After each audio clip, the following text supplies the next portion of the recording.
Well, we're nearing the end of the term and we're getting deeper into the philosophical weeds, it seems like this week, with, the question basically at the beginning of this chapter is what is nature? And so this is really, we're looking at, as the title of the chapter says, the human nature of nature. How do we socially construct nature, basically? In our language, in our thoughts, in our ideologies, all of those things. So we're going to go through that, of course, and really parse what you know the complexities of how we think about nature, what we believe about it, what we think it is, basically. And so to begin with, people have tried to define nature uh, in environmental sense and to define and defend it. But it's also, people have thought of nature for a very long time uh, as a democratic ideal, in that it embodies the concept of the natural rights, the rights that we just have inherently because we are humans, we are here. So it embodies, it has for a while, the concept of the natural rights of every person to a healthy, happy, fulfilling life in freedom. That's a lovely way to think about it. But it's also, as you'll see, one of the most dangerous human concepts as well, because here we get into it. What is natural, right? What does that mean?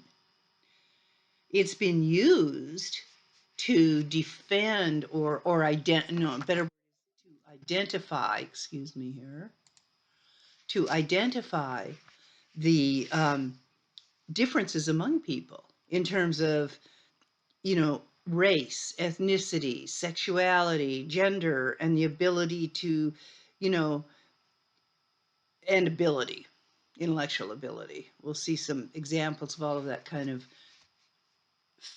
research, if you want to call it that, into those things that proved that there was, inherent differences among people, natural differences among people. And that those ideas, which we still have with us, unfortunately, have led to enslavement, slaughter, oppression, and the mistreatment of millions over thousands of years. So this is the difficult and very fraught cultural history of nature. One aspect of it is, the natural rights of every human being to live a healthy, happy, fulfilling life and freedom. And the other one is that nature has been used as a justification for the oppression and slaughter of millions, because they're just not, you know, they're not as good as us. Okay. So last week, what we learned about was the natural conscience, the realm that lies beyond power, politics, and human interests. And it could be an unbiased source of moral value and identity. But then you have to question, this is where I said we're going to be questioning. And we're talking about the philosophical weeds. And it's also like what's called peeling the onion. I always tell students that sociologists, what they do is peel the onion, find answers layer after layer after layer. So that's great. The natural conscience, the realm that lies beyond power, politics, and human interests. Okay, that could be an unbiased source of moral value and identity.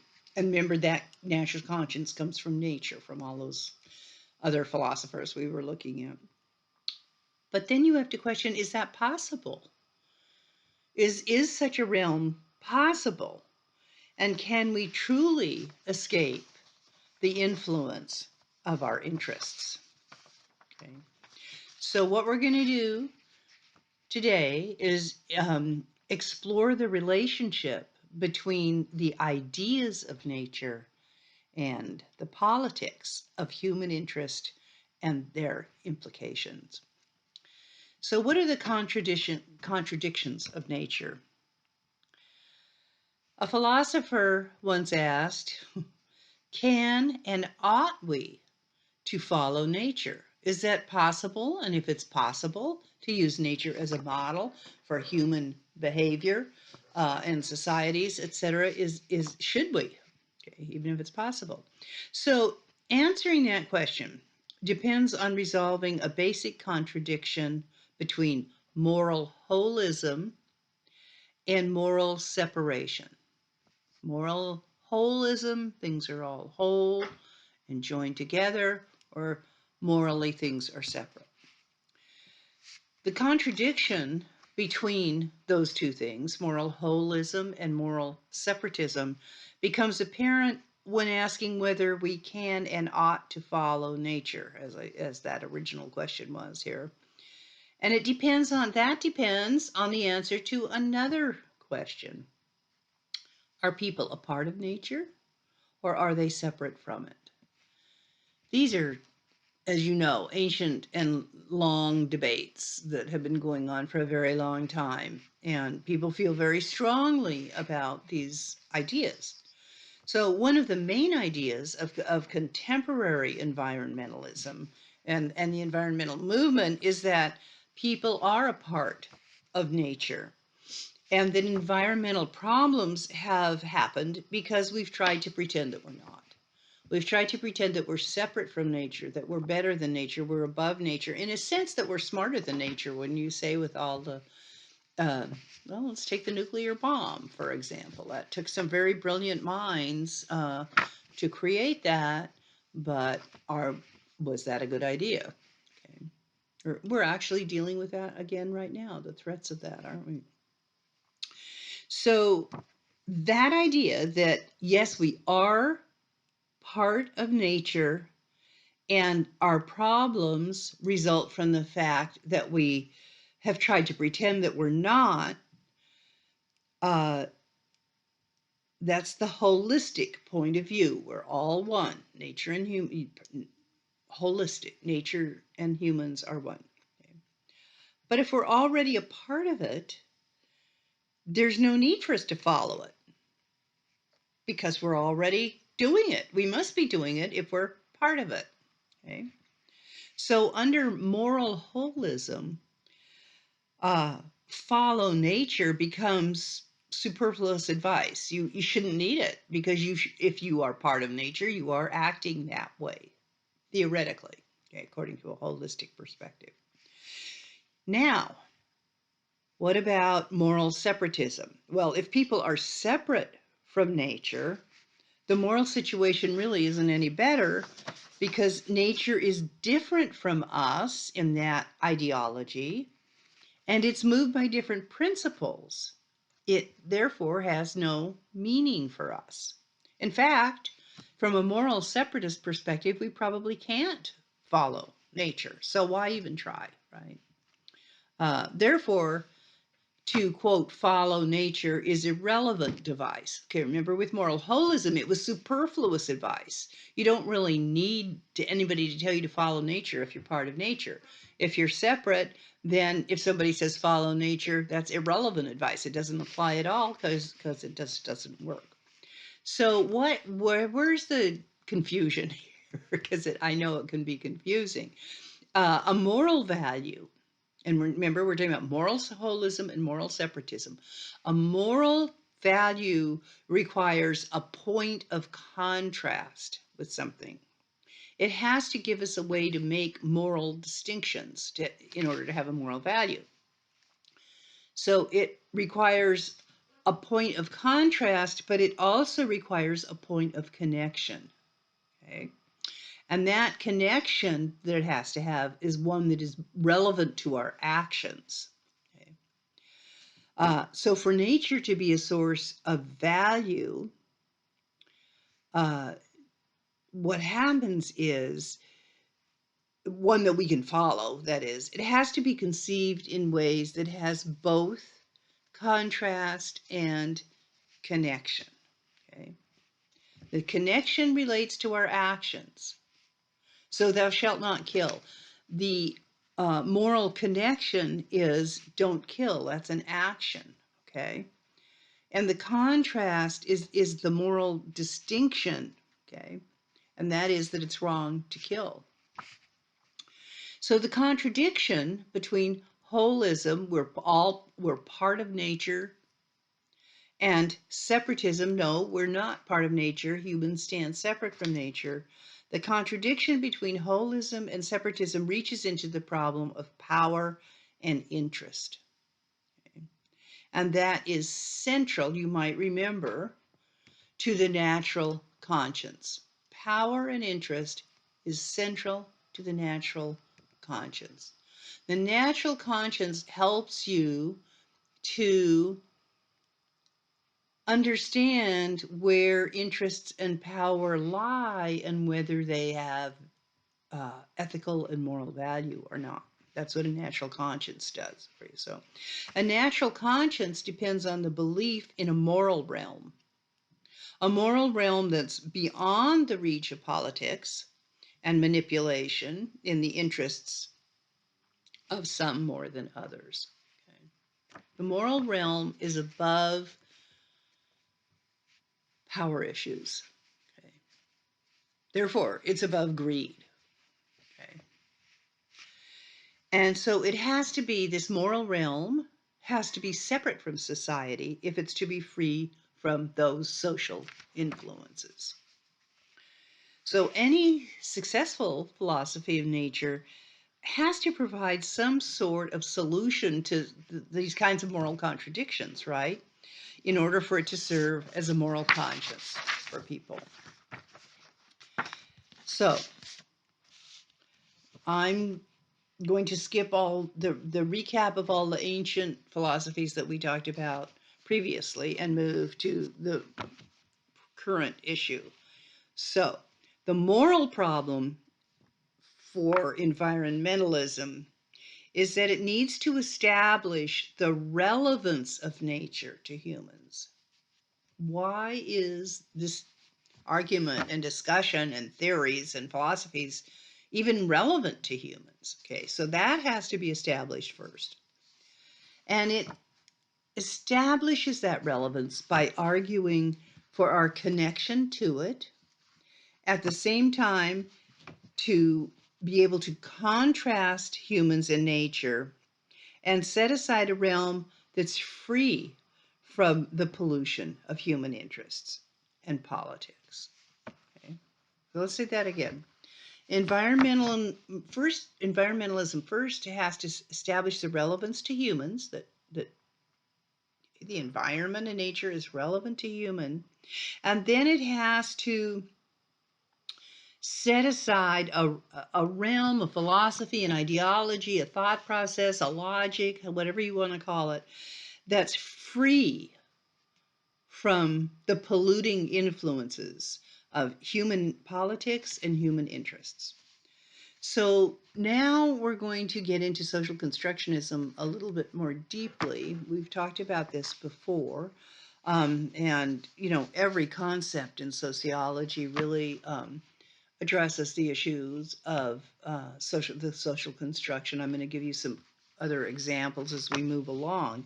But so nature as a social construction means that whatever else nature might be, all those other, concepts we just talked about, it is indeed it's also a social construction, how we think about it.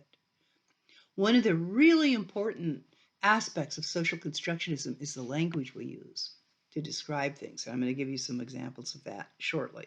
Okay. So, whatever nature might be, it's also a social construction, i.e., how we see nature, how we actually see it, depends on our perspective on social life. And we're going to really parse that when we get to talking about Darwin again here. So, as this perspective changes over time and place and history and culture, nature changes with it. Okay? How we see it now is very different than how nature was viewed, 50 years ago, for example. Okay. So nature is something we make as much as it makes us. And all people look at nature through their social categories, and those categories are created by human interest. So our image of nature depends on both selection and reflection. And the whole term is social reflection, social selection and social reflection. What we choose to pay attention to and name is selection, and reflection is how we think about that. Okay? So we select particular features of nature to focus on, and we ignore those that don't fit our interests or our worldviews, our religions. That's pretty common. All peoples pretty much have always done that to one degree or another. We select particular features of nature to focus on, ignoring those that don't fit our interests and worldview.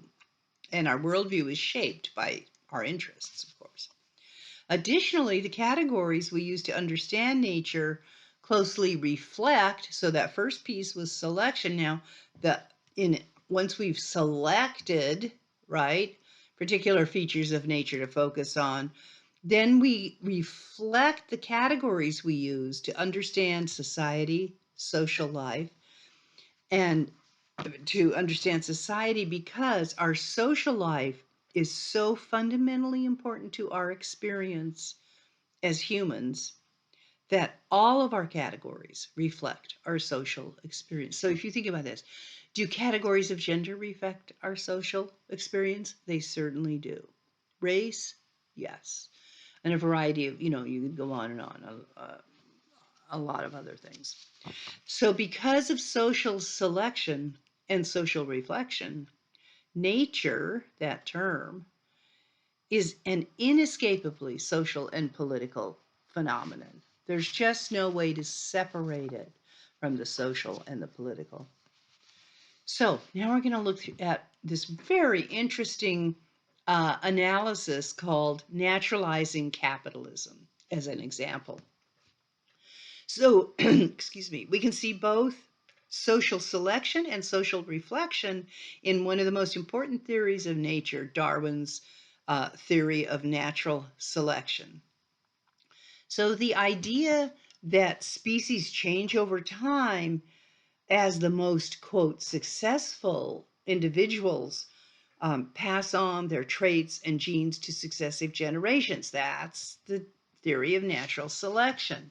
Now, when we're referring to individuals here, we're not talking about human beings necessarily. Darwin was talking about finches, for heaven's sakes, and other animal life. So natural selection is not the same as the theory of social selection, but there's definite connections that can be made between Darwin's theory of natural selection and the concepts of social selection. So, and here's this great analysis they're going to do to show you how this works. So when Darwin's book on the origin of the species appeared in 1859, now think about 1859. That was well over 100 years ago, right? It was a huge sensation, huge. And scientists and intellectuals read it and analyzed it, and so did the great thinkers Karl Marx and Friedrich Engels. And what they immediately noticed, Marx and Engels, because they were working on social theory, right? They noticed that Darwin's theory of natural selection corresponded, interestingly, to economic theories of free market capitalism. And those free market capitalistic theories were radically changing English society. This was 1859, was right around the time that capitalism was beginning to really take hold, okay, with industrialization. Okay. And Marx found that Darwin relates the beasts and plants to English society with its division of labor, competition, opening of new markets, quote, inventions, and most importantly, struggle for existence. Okay. So and he didn't do that. Darwin didn't do that by naming it that way as having anything to do with free market capitalism. It's just the similarities that Marx and Engels both found in reading Darwin with those things. So some of the key mechanisms and results of natural selection that Darwin identified were life's incredible diversity. To Marx, that sounded like the division of labor, where individuals specialize in particular vocations as advocated by capitalist economists. This is where the way we thought about work was changing in 1859 to this intense division of labor that was happening because of industrialization. Okay. The next point was the competition for reproductive success. Marx heard the echoes of capitalist competition with that. Then, what about the link between new species and the discovery of new ecological niches? This sounded like the opening of new markets to Marx. And then the selection of the best features from a range of variations that any species exhibits. Okay. And in that aspect of natural selection, Marx heard the idea of technological progress through new inventions. And finally, I think the biggest similarity between Darwin's theory of natural selection and the invention and proliferation of capitalism around the same time was the struggle for survival caused by the tendency of populations to increase unless checked by external constraints. And that sounded an awful lot like Malthus's theory of population. Not enough to go around, right? So Marx's argument was that the categories, just the categories that Darwin used to understand evolution were originally social categories. He just took the ideas of his social world, used, slightly different terminology because they were talking about science here, and came up with the same ideas. Therefore, from Marx's perspective, Darwin's theories were a social reflection of English society. Now, Frederick Engels actually extended the point to social selection as well. So what Marx saw was social reflection, and then Engels said, well, there's social selection as well, observing that Darwin placed selective emphasis on competition in nature, as opposed to, guess what, cooperation and mutual aid. Okay. A life and death.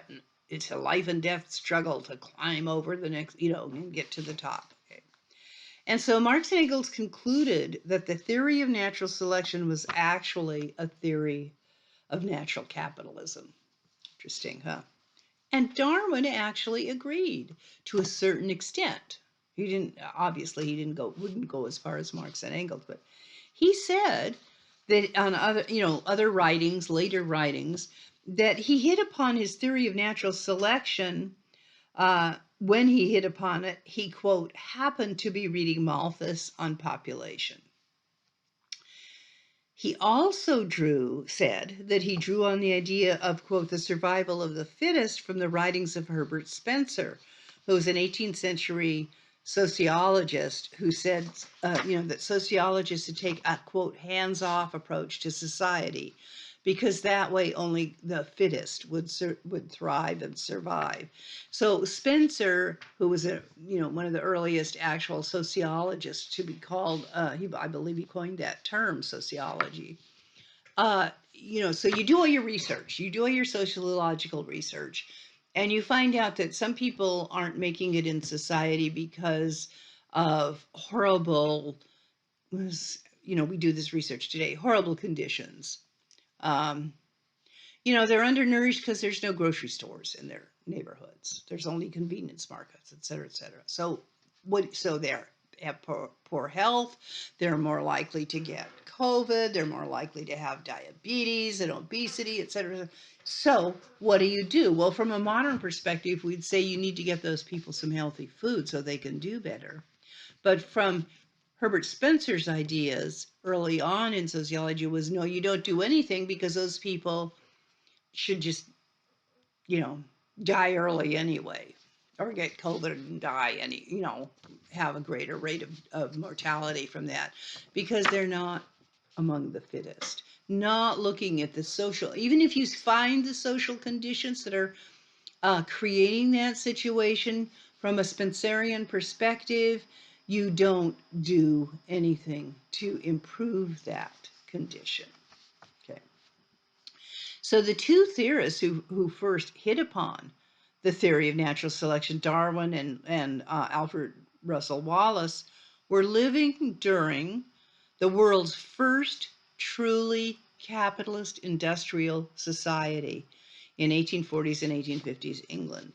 And so therefore, can you see the reflection piece, social reflection? Their ideas reflected what they saw around them in society.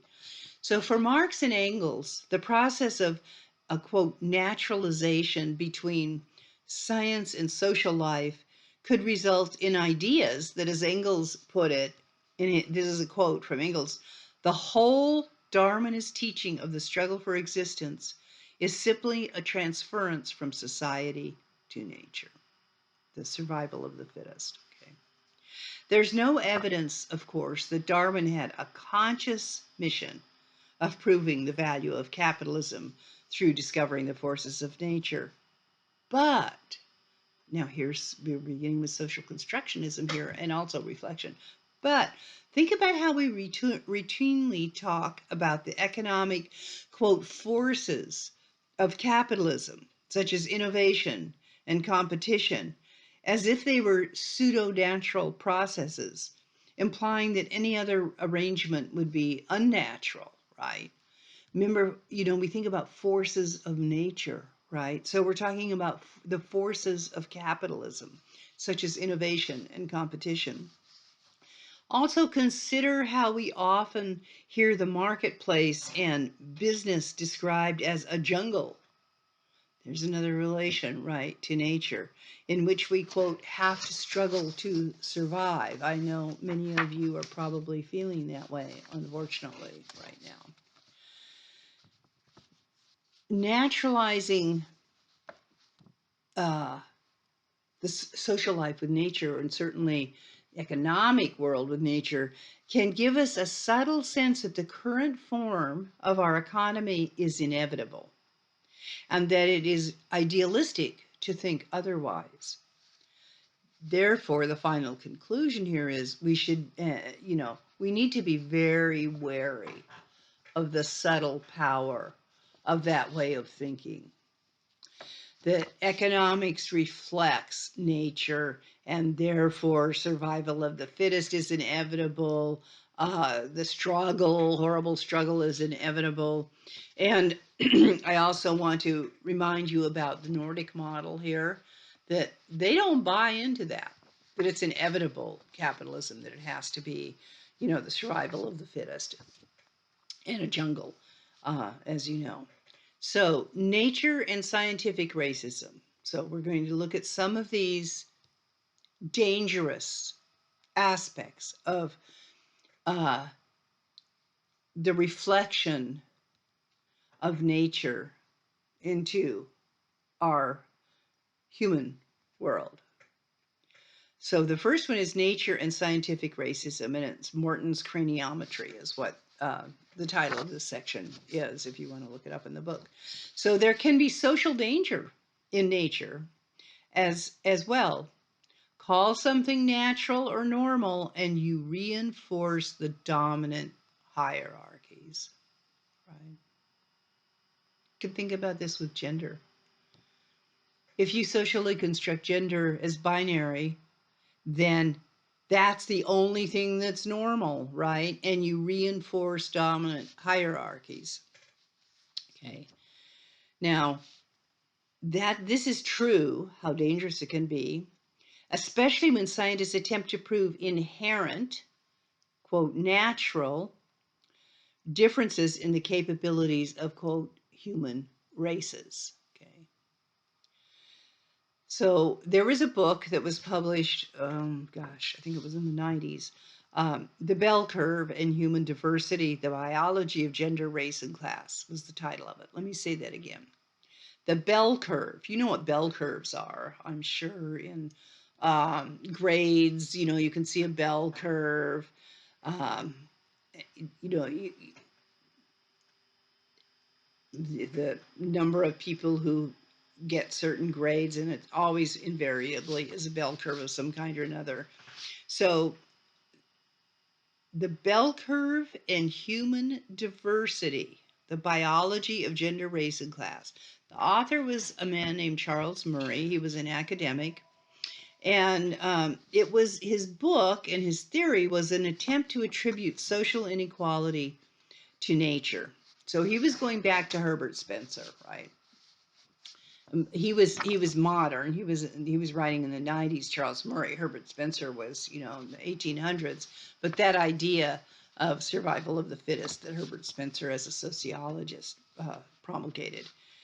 So what he did was, you can read the longer part in the text that describes his book. I mean, his work, and where the flaws were in his work. But he looked at a bell curve of women. They invariably weren't as intellectually, you know, competent as males. Neither were black people or brown people.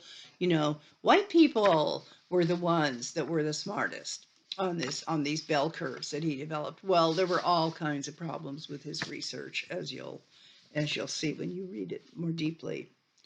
But what's hopeful is that by the time uh, that book was published and Charles Murray was around in academia in our modern times, it was completely refuted by science. It was not, it was discredited. It was not widely, it sold a lot of copies to people who wanted to have some, quote, scientific basis for their racism and sexism and all of that. But basically, it was completely rejected by the scientific world. So that's very, very hopeful that that happened. That's how much we've changed, right? That's how much our social reflection has changed over the years. But in contrast, unfortunately, it was decades before scientists saw the flaws in craniometry, which was a 19th century scientific fad that compared the cranial capacities. In other words, how much can fit of a brain can fit inside your skull in the cranium, uh, of different races. And the leading figure was a man named Samuel Morton, who was a doctor. And his, quote, research, what do you think it showed? Who were the smartest people? Well, of course, who had the biggest brains, which translated to the smartest people, according to Morton. The same thing as what Charles Murray found with his research, that of course it's Europeans that have the biggest brains. Surprise, surprise, right? Well, do Europeans in fact have the biggest brains? No, they don't. Morton's method of measurement was extremely defective, and you can read about that as well in the text, in finding the volume of the skull. However, Morton could and did record a, quote, comforting hierarchy of races with white people on the top. Now remember that this is all relating the dangers of using science, of using nature as a model for science. That there, you know, there are very positive things you can find using nature as a model for science, but there are very dangerous ones as well. And it has been used in that way for so long. So nature and scientific racism, this is Huntington's environmental determinism. Here's another example of this. It's a Yale University study. This is an old study, not a modern one, of the relationship between climate and the degree of, quote, civilization of people. Well, once again, surprise, surprise. The warmer the climate, the less civilized the people. Okay. And what they saw, what the science, in quotes, found was the effect of the climate on people's ability to get stuff done, was what they were looking at. That was the research. In the vernacular, how does climate affect people's ability to get stuff done or to invent things or, a variety of other things? Well, they found the warmer the climate, the less civilized. And what they said was, out of the research, climates that are too warm encourage laziness. Climates that are too cold, and there are many fewer climates that are too cold, like in the Arctic and places like that. So basically, they were looking at warmth. But so climates that are too warm, the tropics, the southern, south of the southern hemisphere countries, those people are lazy because a climate that's too warm encourages laziness. Climates that are too cold encourage lethargy. So, what did he find? The climates of Europe and the northeastern United States were associated with the highest levels of civilization. Does this surprise you? Of course, the predominantly white regions of the world. Now, this study was intended as serious science. Okay? And Huntington's arguments reinforce biases against rural people in favor of city folk as well. Because in all cultures, according to him, in all societies and civilizations, according to him, the people who lived in the cities were smarter than the people who lived in the country. So his maps mostly corresponded with the degree of urbanism in the world, the rural-urban conflict again. Civilization, his conclusions, civilization was urban and the rural was weak, idle, and, quote, backward. We still hear that about rural people, right? That term backward. So why did Morton and Huntington make these arguments? And why did they receive such acceptability? The cranial capacity theory and the climate theory. Well, because, as your text points out, elites, people in power, are not impervious to criticism about their dominant positions. They know that there's criticism about them being dominant and being in dominant positions of power and authority. So they look for a source of ideological comfort and justification. And those researches weren't just ideological, they were scientific, in quotes again, for their time, right? Well, you can't get much more justification than that for your position of power over people. So this is the part of the power and danger of nature as a social idea. The way we attempt to use it to legitimate social inequality, often unconsciously. And the other danger in it is that it implies that anything nature can demonstrate about human differences, we believe those differences, we can impute them to something external that doesn't have anything to do with social power.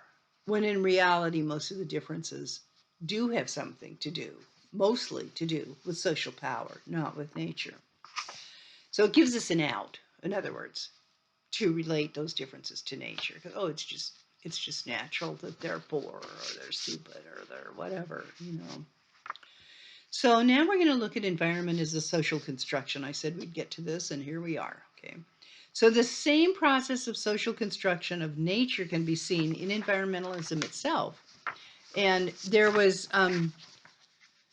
this is a modern idea, because first you had to get to the modern idea of environmentalism, and then there was a critique of that, of course, by fellow environmentalists who were scientists, but who were seeing it through a different lens a little bit. So research about this looking at the social construction of environmentalism created a lot of controversy, as you might imagine, during the late 1990s, because it seemed to challenge the legitimacy of environmentalism, environmental science, and the environmentalist movement. Because what they were saying is if power relations are at the bottom of environmental, or the foundation of environmentalism's claim about the truth, how can it be valid? Now, this criticism seemed to threaten the natural conscience of environmentalists. So the debate that resulted, the result was the what's called the realist hyphen constructive debate, a debate between the realists and the constructionists. Okay. So the main countercharge against the constructionists, these are the new people doing the criticism of the environmental movement, or the constructionists, was that environmental problems are real. Hey, they're real. We're having all these problems. They're dire. And they're not just figments spun by social power. Therefore, what the realist environmentalists were saying, which was the predominant environmentalist movement, and still is, of course, that yeah, it's really happening, it's dire, it's crucial, and they aren't just spun by some kind of idea, of social power or whatever.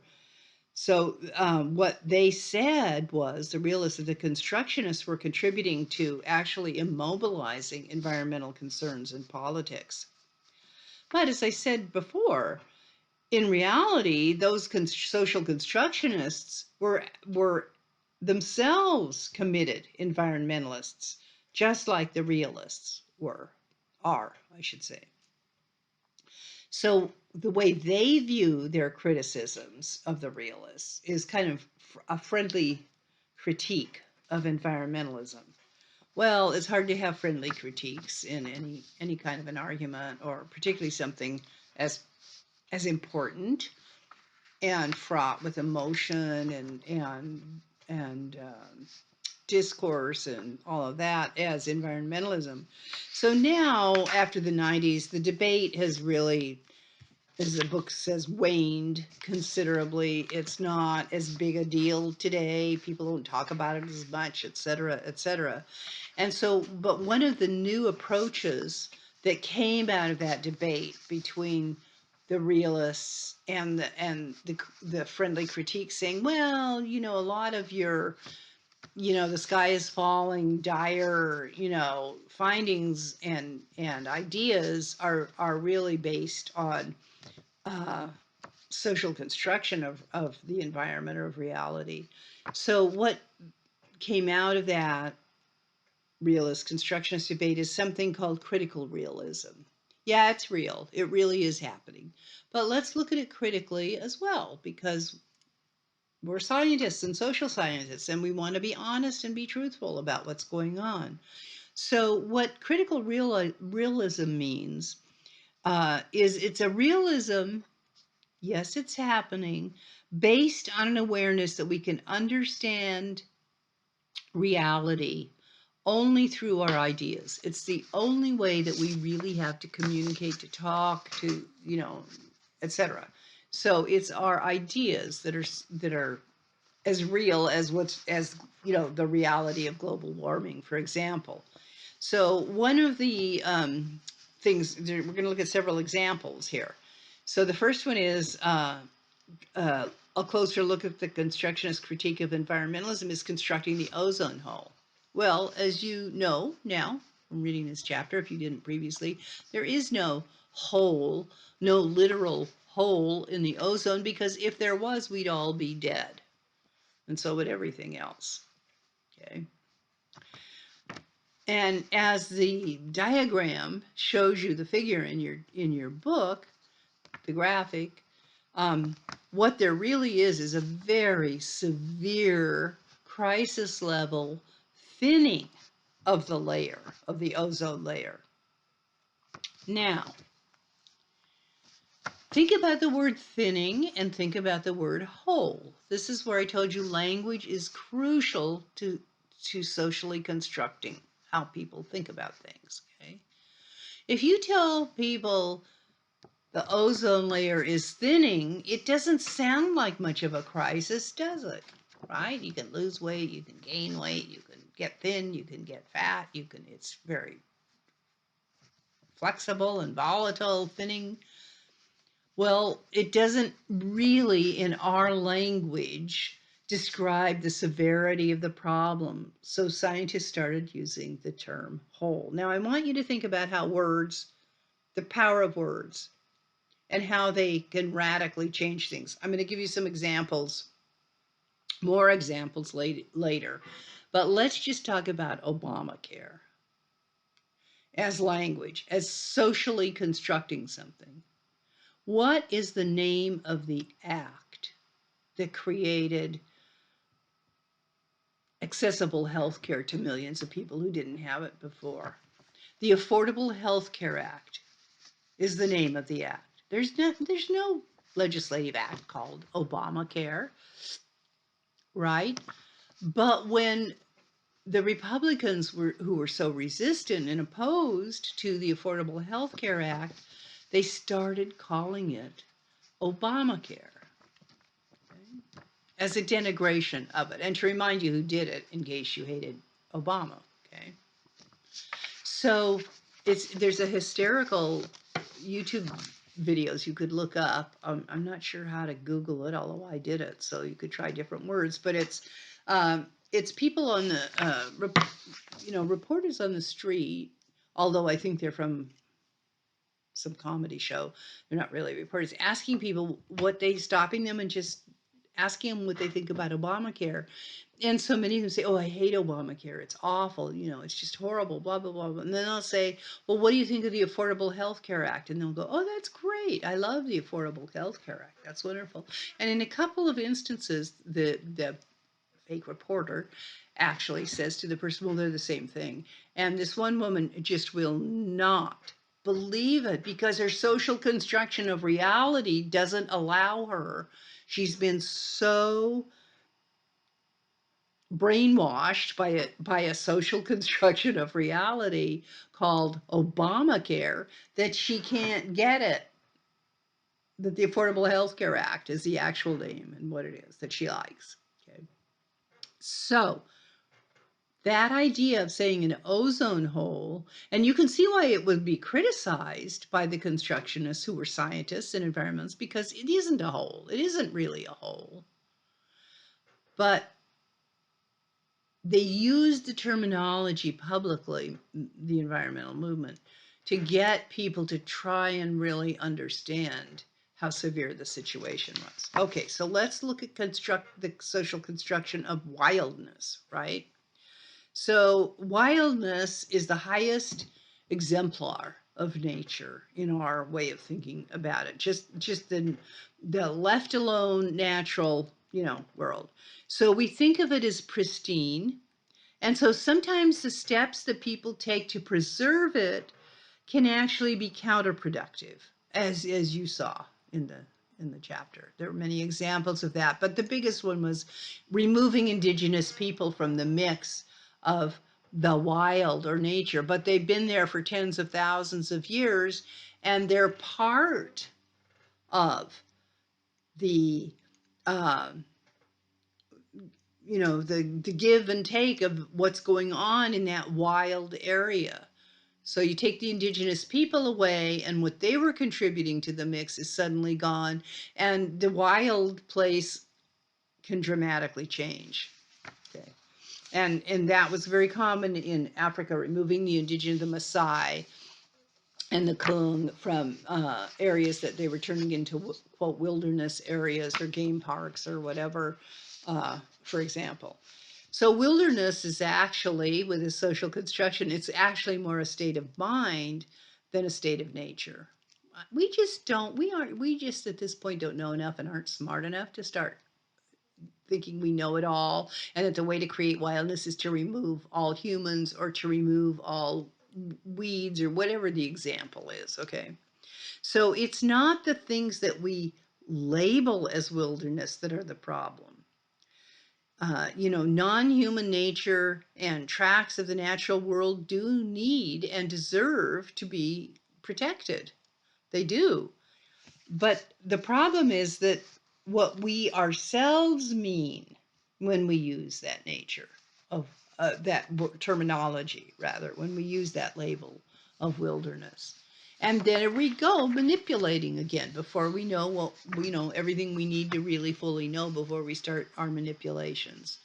The point is that we shouldn't universally and imperialistically promote such a culturally specific nation of a no people vision of wilderness in places where it can lead to social injustice and undermine biodiversity, as some of the examples, once again, with the Maasai and the Kung in the book describe. In Africa, what happened. So, what about tourism and the social construction of landscape? Okay. Well, one of the examples they're giving is the use of the word native even in Ireland, native people who have lived. I mean, I know we tend to think of that as more in colonial environments, and we'll get to that in a minute. But I'm a native Irish person. I've lived here for, many, many, many, many, many generations. All my people are from here, et cetera, et cetera. And that's how tourists often refer to that as well. And that has colonial underpinnings, as I just said. So, and the next thing is, so we don't really see the people as people, we see them as people who are native to this particular area. Tourists often seek, unconsciously to release their own personal burdens through exoticizing, another social place. I'm seeing how they see how exotic it is, but not what's really going on there often in terms of poverty or a variety of other things. So here's another key point, and I actually lived through this in Ashland, Oregon. Tourism often becomes not only a lifeline to the people who live there, but a dependency. Okay. And, from my perspective, and people who lived in Ashland for years and years and years and years before it became a major tourist destination spot, it was ruined by that eventually. And yes, it brings a huge amount of money into town, but it also, for the people who lived there and had spent time there in this lovely, beautiful, quiet town, where people came for years with one Shakespearean theater, and then they built many, many more different theaters and advertised it, and et cetera, et cetera. So yeah, it can ruin a town. Um, and it's seasonal, of course. It's only in the summer. It's happening in Bandon as well. There are weekends in Bandon where you can barely walk down the street. And yes, because of the tourists, I should finish my sentence. Yes, it brings money in, but it also does other things. And tourism is possibly, I didn't know that till I read this, the largest and fastest growing industry in the world. Now that's hard to verify, but there are many, you know, um, economists who are saying that. So the other issues are that what tourists often see is, a feel good objectifying vision. Bali or other places people go to, and they hang out on the beaches and they don't see the rest of the country, or, the other issues and things that are going on. And although money can be a boom, the changes that are created by selling a lifestyle can be a real bust for the people. And I'll go back to Ashley again. I don't know if selling a lifestyle is exactly what it was, but it was sort of like that at times. Tourism can also be an environmental disaster, because think of you know, um, well, let's go back to Ashland again. Okay, small town, and the sewer system and the water, that usage was all designed for a smaller town. Now the town grew, but it grew incrementally, of course. But then you dump thousands of tourists into it during the summer, and think about the effect on those kinds of resources: water, the sewage system, roads, etc. So with tourism, both the experience of what we both see and what we see in quotes, what we're meant to see, kind of with the tourist thing, is political, right? And it's socially constructed. That's the key point. So let's look at the social construction of environmental exclusion, because the environment is sometimes used to divide us rather than connect us. Okay. So you think about suburban and exurban zoning laws, which are designed, and it's a great idea, really. No one can argue with it too much, um, with the intent of maintaining some open space. So you just don't have one huge tract housing thing after another, just ticky-tacky little boxes in a row, as Pete Seeger said in his song about tract houses, okay? It's a good idea, but it can dramatically increase the cost of buying a residence, of course, a house, because so much of the land is being kept for open space, and so you can't build as many houses on it. So the cost of housing can be greatly increased. And what that does, it can exclude minorities and poor people from moving in, or sometimes forcing them to move out if it was a area that they had previously lived in. Also, moving to the country can be a rationale for what's called white flight. White flight is a term of white people um, leaving areas, selling their homes as people of color move in to a neighborhood. And it's been going on, since the 40s or earlier. But, to go to the countryside to escape a multi-ethnic city, okay? And one resident said that they talked to was, the one thing I like about it here, there's none of those people, referring to people of color. So this is where we're talking about the environment, this section being used to divide us rather than connect us, okay? So environmental arguments are also sometimes used to restrict immigration. Okay. Now pay attention with what's going on today and see if there are any environmental organizations or organizations with terms with the environment in them that you're seeing trying to restrict immigration. Here's a few examples. Organizations like Population Environmental Balance, that's the name of one. Negative population growth, that's another one. The Federation for Immigration Reform, okay. So one of their key focuses of environmental group, not all environmental groups, by the way, feel this way, but some of those I named do, is that immigration causes overpopulation. In other words, the solution, I'm not saying immigration causes overpopulation. I'm saying that's an argument that they use. So in other words, the solution is getting rid of them. So those are some examples of how the idea of the environment can be used to separate and divide us rather than connect us. Because we all think of environmentalism as being this warm, fuzzy thing, right? Kind of. And no, it can be dangerous. It can be used by socially constructing it to be so, it can be very divisive. So what is the social construction of environmental non-problems? That's when the environmentalists and scientists criticize the negative consequences of industrialization. And one way industrialists object is by supporting politicians who will support them. Okay.